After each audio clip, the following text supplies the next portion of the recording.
Hey, soulmates, you know, we always have plenty to discuss and chat about, especially on this Wednesday, November 30th, last day of the month. Welcome to FOXSOUL's Black Report. I'm Courtney Hicks. And I'm Nicordelai Corte. We are honored to stand right here behind this desk each day to take you on a journey across Black America and the stories that impact our people. That's right. We're going to bring you our news, our views, and of course, our voice. Topping our headlines today, the founder of the Oath Keepers, that's a white supremacist group, has been found guilty of seditious conspiracy for his role in the January 6th attack on the Capitol. Now, a jury convicted Stuart Rhodes, you see him here, on the most serious charge after 3 days of deliberation. The leader of the far-right group's Florida chapter, Kelly Meggs, was also found guilty for plotting violence to stop the transfer of power from Donald Trump to Joe Biden. Now, the conviction carries a possible sentence of 20 years in prison.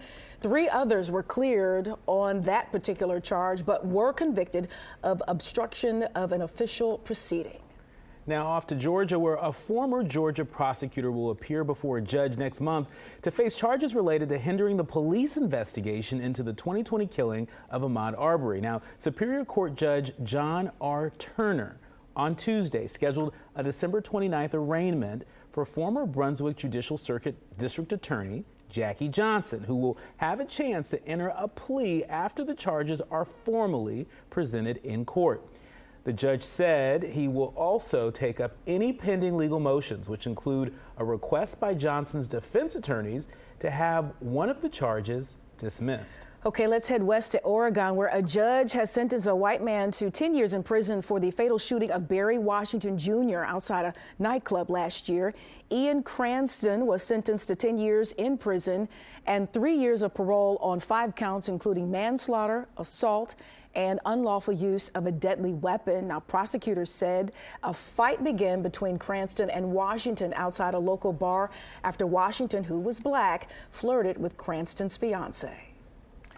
Clayton County Schools will pay a record settlement to the family of a basketball player who died in 2019.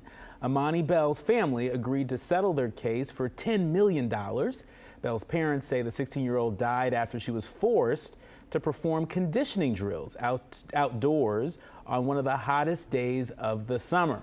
Amani's parents say much of the settlement money will go towards scholarships for students in need. Lots of heavy stories, you know, in that moment. What I am pleased to hear is that the Ahmaud Arbery case is moving along, as it is not done. I was in Georgia when this happened. I worked maybe about 2 counties over. So we began to hear rumblings even before this story hit the social media and the main press. And we've been hearing about this judge and what could be deemed as her dirty work to cover for those who have already been convicted. So it's good to hear that this case is proceeding and that family and community will get probably even more justice because she was dirty. Yeah, and in the spirit of accountability, I was in Washington, D.C. during the January 6th insurrection. And so it's good to see that there is some level of accountability there. There have been a number of folks that have been convicted, though their sentences haven't been very weighty. And so to see that the founder of the Oath Keepers, that they received 20 years for their part in really orchestrating the insurrection, that was a step towards accountability. More to go, though. And we hope to see more convictions as well. All right, to New York now, on a much lighter note, where New York Congressman Hakeem Jeffries is making history. The 52-year-old from Brooklyn was elected incoming House Minority Leader, making him the first black person to serve as congressional party leader in U.S. history. Jeffries ran unopposed and will replace House Speaker Nancy Pelosi as the top Democrat in the U.S. House of Representatives. And from the House to the Senate, a major step forward for civil rights as the U.S. Senate passed legislation to protect same-sex marriage and interracial marriage. The Senate exhibiting rare bipartisanship, advancing a bill that would codify marriage equality protections into our Constitution. The House of Representatives will now need to approve the legislation before sending to President Biden to be signed into law. Now, while the bill would not set a national requirement that all states must legalize same-sex marriage, it would require individual states to recognize another state's legal marriage. It is the race that will just not go away just yet, as both Herschel Walker and Raphael Warnock have another busy day lined up on the campaign trail. But when it comes to fundraising dollars, check this out. New reports show it's a landslide win for Warnock. Senator Raphael Warnock has doubled Walker's fundraising with $52.2 million raised between October 20th and November 16th for his reelection. Warnock is the top fundraising federal candidate of the 2022 midterm election, spending $40 million over that particular period, which is also double the amount Walker spent during that same time frame. Walker, meanwhile, raised $20.9 million between October 20th and November 16th and has spent about $16.5 million heading into next week's runoff election.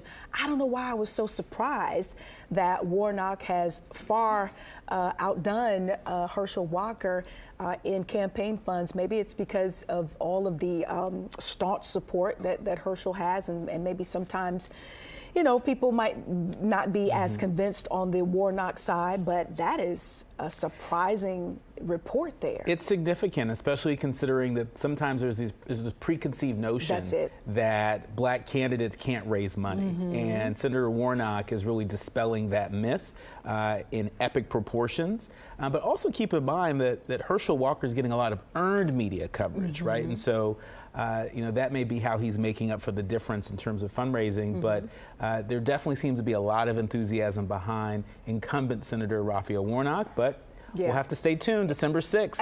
It makes you question. It makes you question whether his supporters, I'm talking Herschel here, are putting their money where the mouth is. I mean, those numbers are really like far apart. Well, so it'll be interesting to see how that affects this race. At this point, since there's early voting already afoot, you know, money's important, but now it's time to sort of put up or shut up, and so folks need to get out and vote. Early voting has already started in Georgia, and so.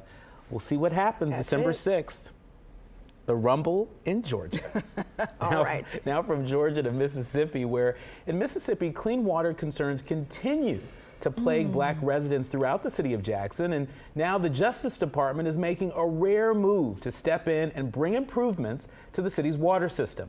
The department filed a proposal to appoint a third-party manager for the Jackson water system. That's meant to be an interim step while the federal government, the city of Jackson, and the Mississippi State Department of Health try to negotiate a court-enforced consent decree. Officials say the overall goal is to achieve long-term sustainability and the system and the city's compliance with the Safe Drinking Water Act. And sticking with this water issue for a moment, a black business owner from right here in Detroit is in the battle of a lifetime with the city over a building she purchased. After spending her hard-earned money, she's learning that she may have to shell out even more. Brandon Hudson has the story. This was supposed to be a happy time for Allegra Jacobs. She bought this building on Detroit's east side, wanted to open up a business, but it's had water issues ever since, and she has spent tens of thousands of dollars to get it fixed. The issue is right here at first. You can see it. These right here are different cinder blocks than that. Bob Jacobs showed us where water leaks into the basement of his wife's business on East Warren.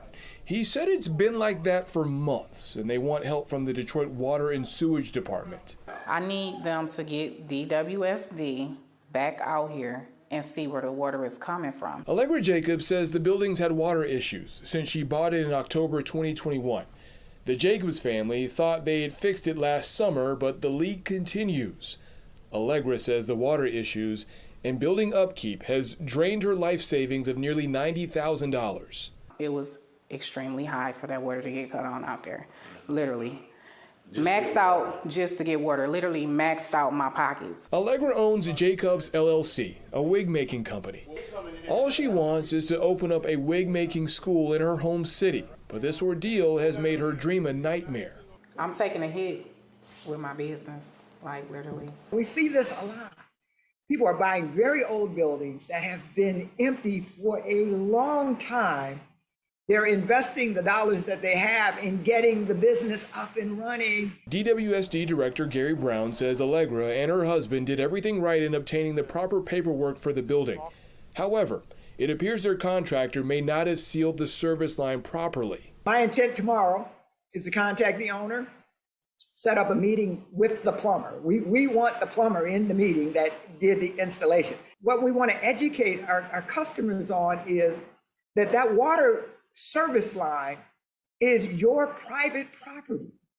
And DWSD cannot invest rate dollars into improving private property. Brown wants this cautionary tale to be a reminder for anyone buying an older building or home in the city to do a thorough check of utilities before purchase.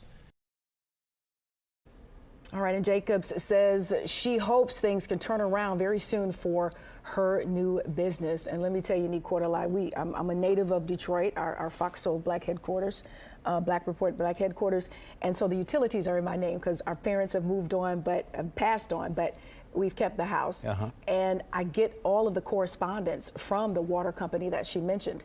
And I was very alarmed to read that, you know, I was responsible for the water lines that enter, you know, in and out of the home. And so what they're offering up, I don't know if it was actually the water company or maybe some sort of affiliate or associate, they're offering up like this insurance program where you can pay, you know, monthly or yearly.